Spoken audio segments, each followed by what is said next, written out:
Hello, everyone, and thank you so much for joining me on today's live. I wanted to come on here today to share some really important information for parents that are sending off their children to school. This can be a very busy time in families because there's a lot going on. It's a new season, and children are waking up early. Routines are changing. There's a lot of stuff going on in the house. The family dynamics are shifting. So today, I wanted to share some tips and some things to be mindful of when sending your children off to school. If you have any questions, feel free to put your comment down and I'm going to be happy to address them. So before we start, I want to just express that lately I've been working with families, and my clients mention, what do we do what do we need to be aware of when sending our children off to school? So I put together a list of the top things I find to be very, very important. Number one, anxious parents create anxious children. If a parent is feeling anxious and is behaving in an anxious way, children pick up on that behavior and bring that into their classroom. So that's why first step number one, if you as a parent are feeling anxious, I want you to recognize that and be able to work on that without your children present.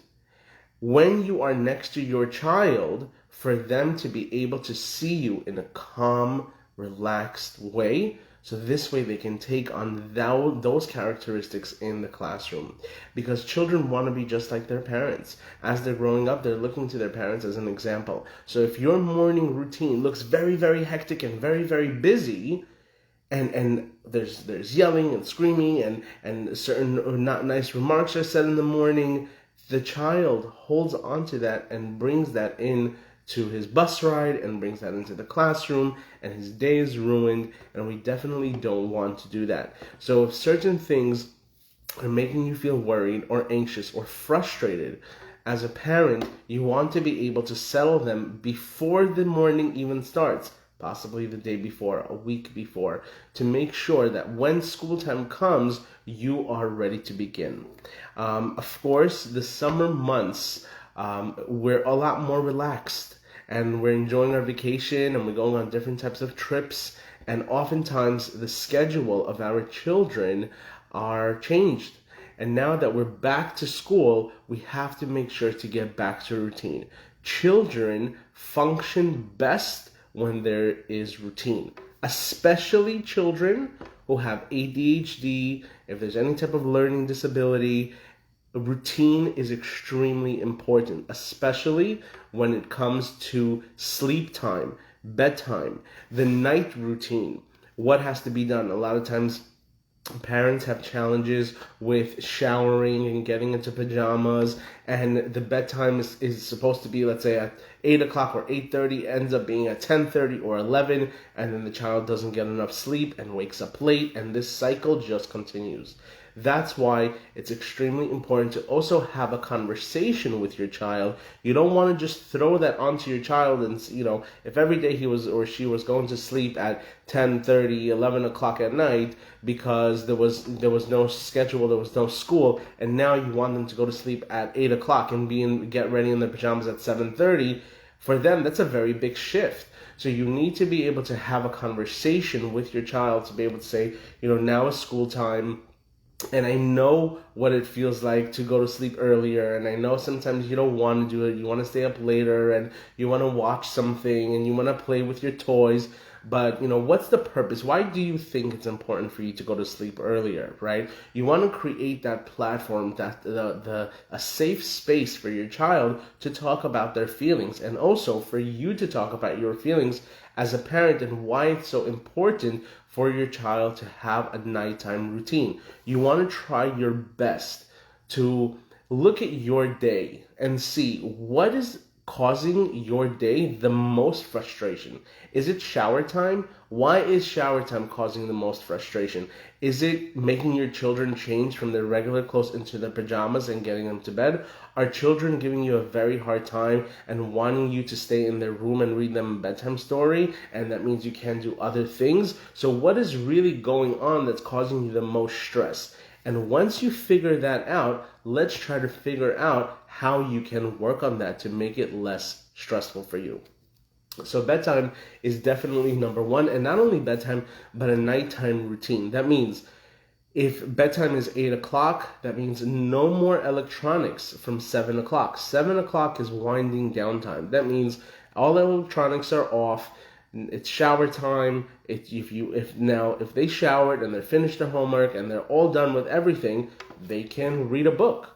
They can do a puzzle, right? It doesn't necessarily mean that they showered and now they have to go on their iPad, because research shows that whenever they're on their iPad and looking at the screen, it actually affects them falling asleep. Then we have, of course, reducing the screen time, which we talked about, because when we're having the summer months, it's so free, and we don't really monitor as much as we should how much screen time they're actually having, whether it's on the phone, on the TV, on the iPad. We're a lot more lax. So that's a very important part, talking with your kids and explaining to them why it's important to limit them with the screen time. Now, my suggestion would be, when it comes to screen time is a privilege. Anytime the kid is your child is on the iPad or on the phone or on the tablet or the laptop, that is a privilege, and that should be earned.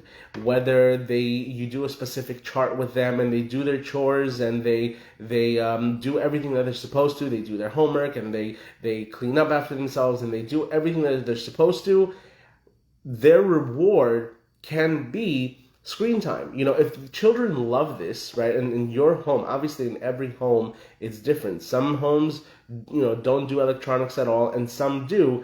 If you're the home that does electronics and your child really wants it, so give it to them, but do it in a way where this can be a reward and not just something they get anytime they want. Then we want to talk about the morning routine. Usually morning routines are extremely stressful because there's so much going on. You want to be able to include your children in the morning routine. So for example, we want to create, let's say, their book bag and their shoes and their umbrella or their raincoat and put it right by the door. Exactly, everything should be so accessible. Obviously, this all has to be prepared the night before. Their clothing should be set up in a way where they wake up in the morning and they know exactly what has to be worn the next day. I know a lot of this is much easier said than done, but if you want to feel calm and less anxious and less frustrated, the only thing that will help you with that is preparation. Preparation is proven to help decrease the level of frustration you're feeling in the morning.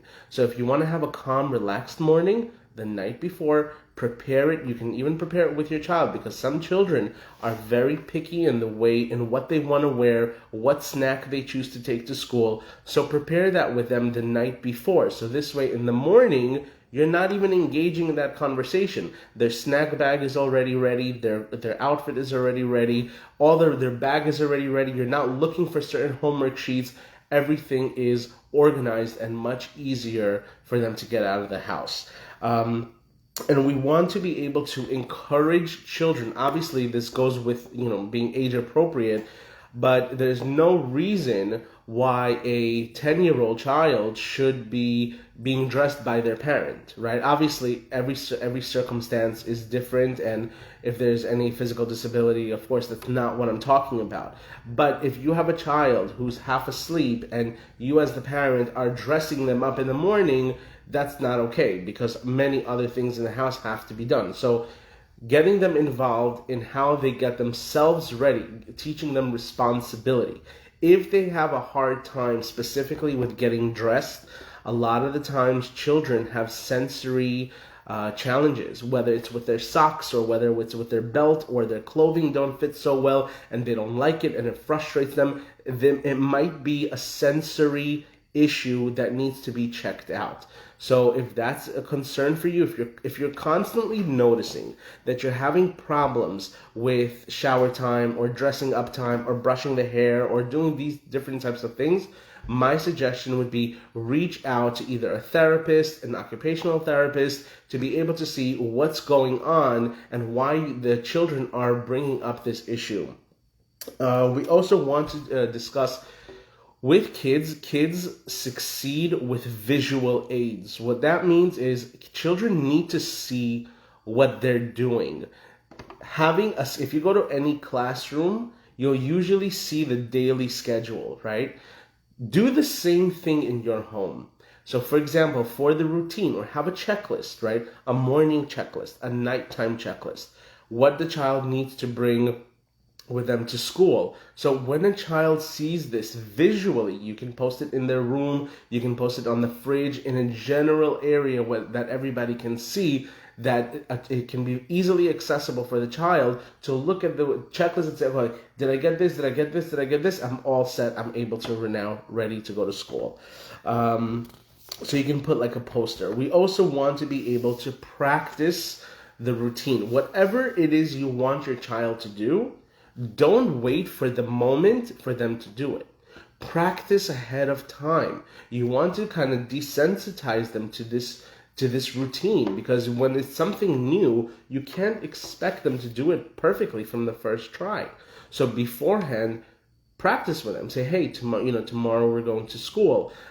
It's gonna be a new, exciting experience for you. And sometimes when something is new, let's practice, so this way we can become more comfortable with it. You want to normalize this conversation with them, because naturally children can feel nervous, can feel worried, can feel anxious when going to school, especially for the first time after being home for weeks and weeks. It's definitely a struggle for many kids. So this is something to be aware of as well.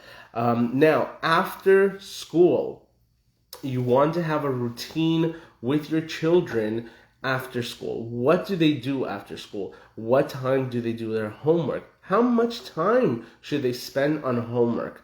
And also, a lot of the times children may need help with homework. Some schools give a tremendous amount of homework. By the way, I want to just empower the parents who are watching also.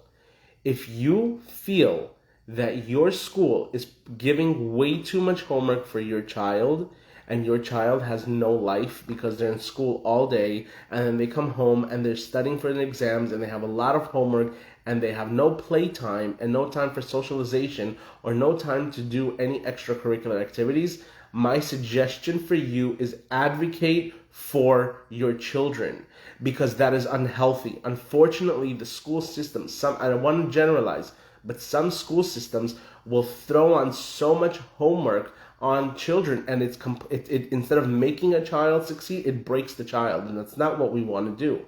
We don't want to overdo it when it comes to homework or education, and pushing them and pushing them and pushing them. Many children suffer because of it. Playtime is extremely important for children as well. It's not because it's a fun thing, but they actually need it for their development. This is how children express themselves. And think about it, even as adults, it's really difficult to be sitting hours and hours and hours in a classroom listening to somebody. And imagine that it's difficult for an adult. Imagine how much more difficult it is for a child, especially if the child has ADHD or a learning disability or any other challenge that they're experiencing. So please, as parents, be aware of that. I know it's school time also, and school is usually during the year, it's a more serious mode, but also let's make time for children to still be children, whether it's doing a fun activity. And a lot of the times as parents, we can feel frustrated not knowing or not having ideas of what to do. There are plenty of books that you can buy online, 100, or even if you just Google 101 different activities to do with children. Things will pop up, and you can be able to buy the supplies that you need. It's so much more It's so inexpensive, the different activities that you can do, and it just gives you a peace of mind. Preparation is what's going to help you. When you have all the supplies, get some construction paper, get some glue, get some paint, get some different types of art supplies, so this way your kids can be busy. A lot of the times parents complain that their children are too much on the iPad or on the or on their tablet or their phone or the TV. Yeah, because what else do you expect them to do if they have nothing to do, especially if it's raining outside and then they're stuck at home? Right now, in the beginning, it can be hard for them to transition into this because their brain is used to always going on the iPad, going on the tablet, right? But in the beginning, it can be hard for them to transition from being on the screen and now doing a project. So my suggestion is, in the beginning, do it with them, right? And then when they tell you, oh no, I want to go on my iPad, I want to go on my tablet, you can tell them, this is what we're doing now. We're going to try to make this fun. Let's try to make this work. And I'll give them that space to transition into this, into being able to do these activities with you. And sometimes when you do it with them, that's when they're going to want to do it as well. So that's something to keep in mind. Now, also preparing for school pickup. Think about it this way. If you're picking up your child, or if your child is on a bus, okay, oftentimes kids usually have lunch in school sometime between 11 and 12 o'clock. That means if they're being picked up by 4 or 5 o'clock, they're really hungry by the time they come home. And sometimes dinner is not always ready. So when kids come home, all they want to do is just eat something, right? And if they don't have food, they get cranky and they get annoyed and they get upset. So my suggestion would be being able to have food and prepare food ahead of time. And if you can prepare a meal, so then it can be some kind of snack, any kind of a healthy snack. It could be a banana, an apple, a nutritious bar, something that they can kind of quench their hunger and stay stabilized, until dinner time is going to be served. So this is something I just wanted to share with you guys. That can be very helpful for many parents. And the last thing really is trying to stay calm as much as you can. I know this is really tough, especially when you might be at work, there's other children in the family, you're trying to make dinner, you're trying to juggle, there's so many things happening. Try your best to stay calm as much as you can. Children really look to parents as an example. If you're calm, naturally children will take on those same characteristics. If you need help, if you have any questions, feel free to message me. I'll be happy to answer your questions. We're in this together. And you know what? Sometimes we're not going to do it perfectly. And that's completely okay. It's not about doing things perfectly. We're going to make mistakes. And that's okay. We're going to figure this out. And also just be kind to yourself. Take care of yourself. Because if your vessel is not full, if you're running on empty, your children will feel that. So make sure to nurture yourself and check in with yourself and do the things that bring joy and comfort to your life. So this way you can be the best parent to your children.